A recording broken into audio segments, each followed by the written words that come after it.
आप 1 साल काम किए, उसके बाद से अपना हिसाब मांगने लगे। 1 साल में कभी आपको हिसाब नहीं दिया, आपको बस उतना ही दिया कि हाँ आपका रूम रेंट हो जाए और 10 किलो चावल और 5 किलो आटा हो जाए और महीने के लिए 5 किलो आलू, और वो भी आप खरीदते नहीं हो, थोड़ा बहुत दे देते हैं बस।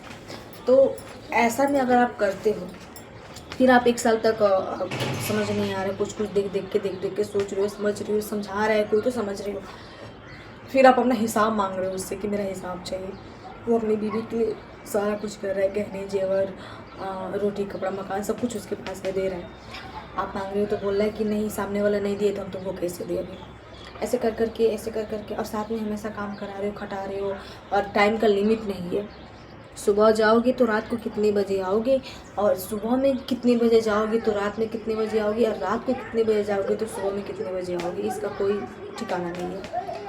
आप मांग रहे हो तो वो पूरा आपका टोटल जो खुद खर्च करता है वो अपने ऊपर, वो खर्चा आपके ऊपर सौंप देगा कि हम लोग का इतना आता है खुराकी तो तुम्हारा भी इतना ही आएगा। क्या ज़रूरी है कि तुम्हारा जितना खुराकी आएगा वो भी उतना ही मेरा भी खुराकी आएगा, या उतना ही आपका भी खुराकी आएगा? ऐसा तो होगा नहीं ना दोस्तों, ऐसा होता नहीं है। तो हिसाब किताब जो हमारा निकलना चाहिए वो उसका ही निकल जाता है 15,000 20,000 30,000 तक। आप समझिए ये परदेश है भैया, यूज करने वाले लोग बहुत हैं। तो आप लोग ना ऐसा मत कीजिएगा कि आप जा रहे हो, पहली बार जा रहे हो और कोई समझाने वाला नहीं है, कोई समझने वाला नहीं है तो आप नहीं समझ रहे हो। ऐसा बहुत बार होता है लोगों के साथ, मैंने खुद देखा यार। मेरे बगल में थी एक साल तक उसका हस्बैंड काम कर रहा था, उसको समझ नहीं आता था। मतलब ये समझिए उसके घर के बर्तन वो धोती थी, मेरी जो पड़ोस में थी और जात की मुस्लिम भी थी। उसका बर्तन भी धोती थी, उसका बच्चों का पोटी भी धोती थी, उसकी बीवी के मतलब सब कुछ करती थी वो नौकर की जैसे। उसका हस्बैंड सुबह जाता था, शाम को आता था, रात को आता था।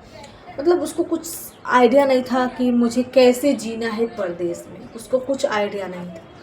ऐसे करके वो लोग 1 साल अपना बर्बाद किए। उसके बाद से उन सब के ऊपर 30-40 हज़ार रुपये वैसे ही वो लोग ठोक दिए कि तुम लोग के ऊपर हमारा निकल रहा है बहुत। वो दोनों में झगड़ा हुआ, झगड़ा होते इतना बड़ा कि वो लोग अलग हो गए।